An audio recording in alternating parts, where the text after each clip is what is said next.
inquiétude sur la question des parrainages en cas de dissolution de l'Assemblée nationale. Alors, les 5 et 6 août, le collectif des organisations de la société civile pour les élections du COSCO, nous avons organisé exactement un atelier force citoyenne Sali. Atelier bobu nak la tax jukko moy daldi élaborer ben livre blanc par rapport à la réforme nécessaire yi nga xamné sur le système électoral sénégalais.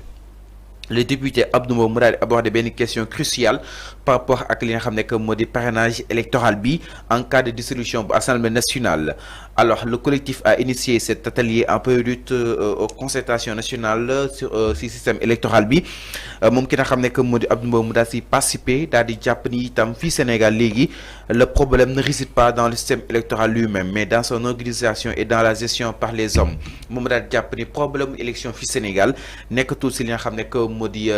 code électoral bi mais plutôt si nit ya kay incarné waaye itam nit yi nga xam ni itam ñooy dem si yooyu élection moom ki nga xam ne que modi Abdou Mbow mu daal di rappelé waat encore une fois yenn si ay dysfonctionnement yi nga xam ni itam da nga ko observé woon si élection bi ñu daal di génn arfan notamment bokk na si li nga xam ne que modi les reports waaye itam la réduction du délai de la campagne électorale par le conseil constitutionnel Abdou Mbow mu daal di insisté que ni dañoo war a corriger lu nu mel balaa yeneen élection di ñëw maanaam dérive yi nga xam ni itam Macky Sall defoon na ko fi Abdou Mbow jàpp ne loolu da nga ko war a corriger wàññi gën wàññi temps wu campagne bi waaye itam aj gi nga xam ni itam doon nañ ko aj élection yi Abdou Mbow mu daal di exprimer exactement ses craintes concernant une possible dissolution bu Assemblée nationale mais tout d'abord balaa ñoo ñëw si dissolution bi Arfan Abdou Mbow mu daal di jàpp ni nekkul code électoral moom problème mais ñi koy incarné booral mu daal di jàpp ni laataa ñu demaat si élection wane daal di indi ay mesures correctives maanaam wane daal di corriger li fi xewoon man lu ma jaaxal fi xewoon Macky Sall moo ko fi demoon di mel xama Fallou ban paradoxe lay waxee nii Abdou Mbow mu ngi wane encore une fois lajjite Macky Sall ci analyse am lu mu wax nii mu ngi wax sénégalais ni que Macky Sall effectivement dafa lajji ci yor bu mu yoroon Sénégal pendant 12 ans Abdou Mbow mu ngi koy firndee ni tey deke en réalité Macky Sall dafa lajji il a échoué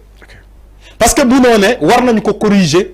balaa leneen yeneen élection ce qui veut dire que yow li ngeen yore woon Sénégal baaxul ci wàllum élection organisation bi ngeen ko organisé woon baaxul moo tax ma ne la moom dafa wax ba dugal boppam donc c'est pas à Diomaye qu'on doit demander si des comptes c'est à eux te inshallah dina réglé wu parce que ñoom selon les réformes dafa laalaale donc le code électoral et aussi anam ñuy organiser les élections je crois que dañ ko laal te ci ay anam yu kii dinañ ko mën a régler parce que loolu dafa bokk ci agenda le président de la République Diomaye naka la ñuy fexe ba corriger ce manquement là naka la ñuy fexe ba corriger yàqu-yàqu bi bu ñu ji fii bu ñu amoon fii ci élection yi passé parce que ñu bëri dañoo jàpp ni que anam ñuy organiser élection yi baaxul même la réduction du temps de la campagne kan lan moo ko waraloon parce que Macky Sall moo jëluloon décision yu ba dafa doon ruumandaat pour dàq élection yi moo tax ñu gis le temps de campagne boobu mu rétrécir mu wàññeeku bu baax pourtant Abdou Mbow il était là comme député il ne l'a jamais évoqué à l'Assemblée nationale pour wax Macky Sall demander à Macky Sall des explications il ne l'a pas fait Abdou Mbow c'est un député partisan. C'est un député partisan. Mais enfin, Abdou Mbow a cité le Conseil constitutionnel exactement. Abdou Mbow, notamment les reports et la réduction du délai de la campagne électorale par le Conseil constitutionnel. Ñan ñoo ko voté à l'Assemblée nationale. Ce report-là, ñan ñoo ko voté à l'Assemblée nationale. Non. Le Conseil constitutionnel au banc des accusés. Ñan ñoo voté le report à l'Assemblée nationale. Abdou Mbow mi ngi mettre. Non, Fallou. Abdou Mbow xamul sa lu muy wax. Non, c'est-à-dire que ñoom conseil constitutionnel la ñu bëgg a tuubal. Non. Conseil constitutionnel ba mu jotee jël les bonnes décisions le conseil constitutionnel l'a fait et il a sauvé les élections et a sauvé tout le pays c'est le conseil constitutionnel qui l'a fait bu ñu xaaroon assemblée nationale kon Sénégal yàqu na yàqeet ba faw Abdou Mbow il ne parle pas de ça ñan ñoo voté woon cette loi à l'Assemblée nationale pour le report des élections du ñoom Abdou Mbow moo tax ma ne la dafa wax ba dugal boppam te xamul sa lu muy wax. donc dafa enfoncer Macky Sall en quelque sorte. dafa enfoncer Macky Sall ba pare enfoncer boppam moom ba du man lépp xam lépp moom Abdou Mbow à l'Assemblée nationale c'est Badou mën lépp Badou xam lépp. dafa yàgg nag Arfan. dégg nga moo tax ma ne la moom Abdou Mbow dafa wax ba dugal boppam. ñoom ñoo voté la loi sur le report des élections passées ñoom Assemblée nationale bi donc ba mu ko c'est-à-dire que moom dafa bëgg setal deram wala setal ñoom Assemblée nationale ba pare enfoncer conseil constitutionnel alors que c'est faux sénégalais xam nañu ko c'est le conseil constitutionnel qui a sauvé le Sénégal. ba ñu nekkoon ci impasse au Sénégal ba ñu toll ci loo xamante ne loi prévoir ko au Sénégal kan moo jël la bonne décision c'est pas le conseil constitutionnel non je te pose la question xam nga tolloo nañu fii ci jamono boo xamante ne d'autres parlaient de crise institutionnelle gars yi ne non Sénégal loi bi prévoir lii léegi lan la ñuy def conseil constitutionnel ne tekk xaar sénégalais yi ñu wax ba ñu daaneel mu ne leen léegi man décision bi laa jël te élection dina am par force pourtant ci moment boobu au même moment à l'Assemblée nationale ils étaient en train de manœuvrer pour le report des élections ñoom te ñi fa nekk ñoom ñooy Abdou Mbow moom il faisait partie ci ñoom ñu doon manœuvrer voter cette loi là pour ñu reporter élection yi pourquoi il l'a pas dit moom Abdou Mbow mu bëgg rejeter la faute ci le conseil constitutionnel alors que xam nga moom bu mënee nax boppam moom Abdou Mbow bu mënee nax boppam mën na nax boppam mais mënul nax sénégalais yi parce que sénégalais yi Diomaye falu il le doit au conseil constitutionnel parce que conseil constitutionnel moo jël la bonne décision au dernier moment te Macky Sall ne ko il n'a pas le choix conseil constitutionnel ne ko tu n'as pas le choix soit nga jël date wala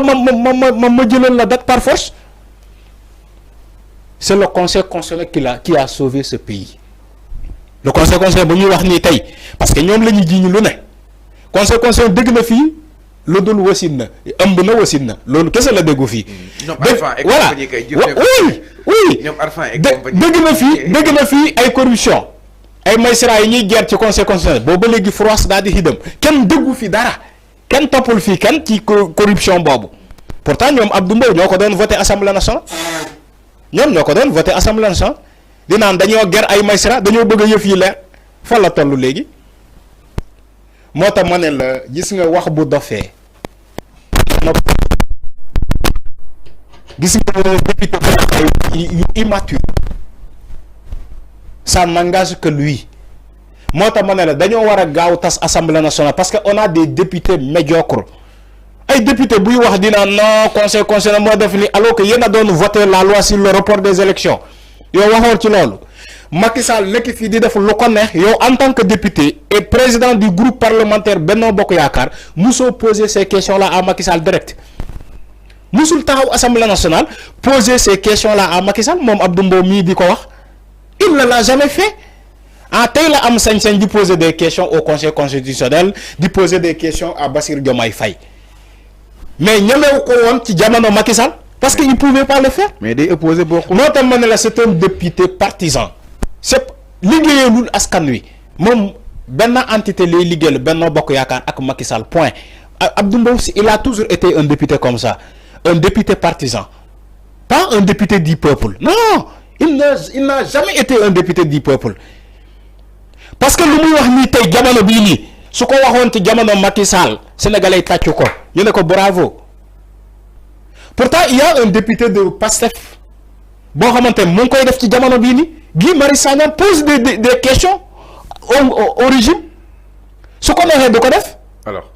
Guy Marius Sagna ci jamono bii xaw ma day yéeg na ko wala yéegoo ko Guy Marius Sagna il pose des questions jamono bii nii au régime Diomaye ak Sonko ak Sonko ne leen question bi laa bëgg ngeen tontu ma ci ban député moo ko ñemewoon def ci jamono Macky Sall ñoom Abdou Mbow ils étaient là. alors ñu desee ba tey il faut arrêter ça aussi. alors ñu desee ba tey si Abdou Mbow exactement Abdou Mbow aussi mu daal di exprimer crainte yi nga xam ni itam Arfan ne dafa tiit concernant une possible dissolution de l'Assemblée nationale par le président Bassirou Diomaye Diakhar Faye mi ngi préciser que ni la loi actuelle prévoit un délai de 60 à 90 jours pour organiser des élections pour une telle dissolution. Il a toutefois mis en lumière une lacune législative. Bien que la loi maintienne la caution électorale, reste silencieux sur la question du parrainage. D'où l'importance selon lui d'établir un accord clair sur ce point pour éviter toute ambiguïté et assurer une organisation électorale sans heurts. Alors ki nga xam ne que moo di Abdou Mbow jàpp na ni li nga xam ne que moo di loi bi mais na Diomaye mu organisé su ko ginnaaw su ko tasee 60 à 90 jours benn élection mu daal di aussi indi benn lacune si li nga xam ne mu di législative yi mu daal jàpp ni bien que la loi maintienne la caution électorale mais jamono ji danoo man ko xaw a noppi daal si mbiru parrainage bi jëmale si li nga xam ne mu di élection yi Abdou Mbow jàpp na ni il faut ñu daal di koy war a mën a leeral laataa ñu yegg si li nga xam ne mu di élection modalité yu yëpp nag Diomaye ak ñi mu àndal donc ko war a leeral avant balaa ñuy précipité wu di amal li nga xam ne moo di ay élection concrètement. donc moom dafa jënd glace ci jamono bii nii moom Abdou Mbow dafa jënd léegi glace. mais quand même d'accord na léegi pour ñu tas assemblée nationale d'accord na léegi. non da doon fëgg dënnu fii di naan ñoom ils vont voter une loi qui va contrecarrer ça. yaa ngi fàttali ko. ba muy ne président su ko refusé promulguer président yoon may na sañ-sañ président assemblée nationale mu promulguer ko ñu daal di jàll si leneen. moo tax ma ne la kon entre temps Abdou Mbow moom muy doon wax fii ba fëgg dënnam jënd na glace Abdou Mbow ci caaxaan la nekkoon moom moo la gën a xam ni depuis 1960 dañuy gis président mu tas assemblée nationale bu am majorité mécanique te ñàkkul da koy tas moom mu nekk fii di caaxaan ces débats d'enfantillage là ci un député boo xamante yàgg na assemblée nationale yoo xamoo lan mooy loi organique xamoo lan mooy loi de dissolution de l'assemblée nationale. xamoo lan mooy kii di doon di ay caaxaan rek moom Abdou Mbow da doon caaxaan di fooyee xelam mu jàpp ni dafa mën a fooyee xel sénégalais yi boppam la doon fooyee fii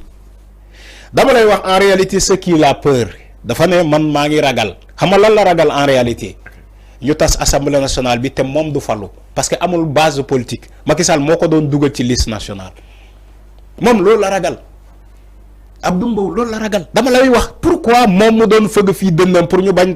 a tas assemblée nationale pourquoi mu doon fëgg dënnam pour ne non dama ragal régé parce que moom amul base politique Abdou Mbow fu mu yeewoo sax bureau de vote am mënu ko gagné fu mu dëkk laa la wax bureau de vote benn bureau de vote mënu ko gagné parce que kenn xamu ko fa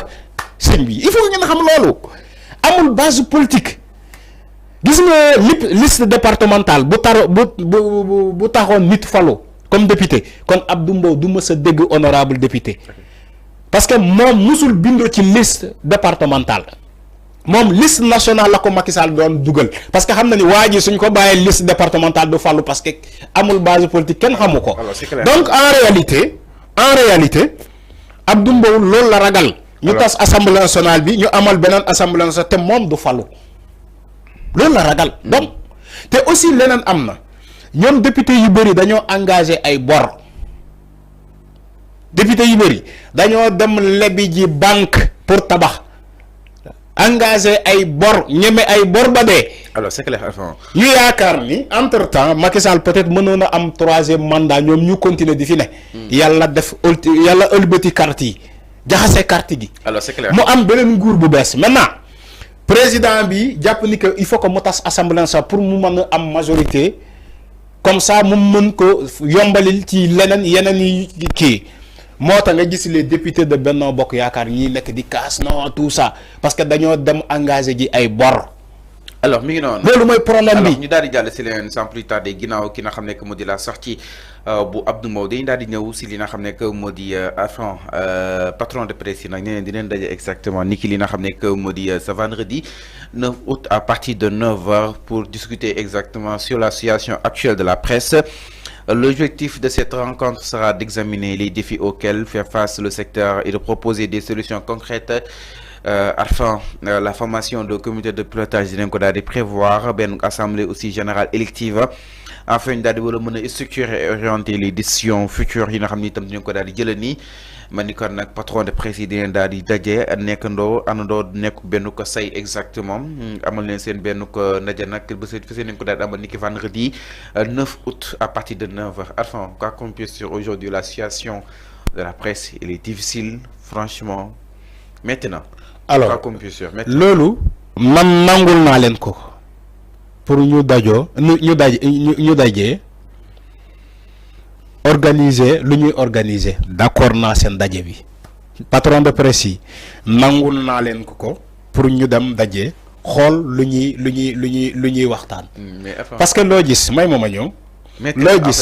loo gis waxtaan muy njëkk muy mujj gis nga ñoom balaa ñuy toog fii di bras de fer ak état fii la ñu waroon njëkkee organiser seen daje ñu toog expliquer. non si def nañ ko defati ko. alors dafa am benn yóbbante bi ma leen di yóbbante ñoom patron de presse yi bu ñu dajee ci seen daje boobu nañu waxante dëgg seen biir.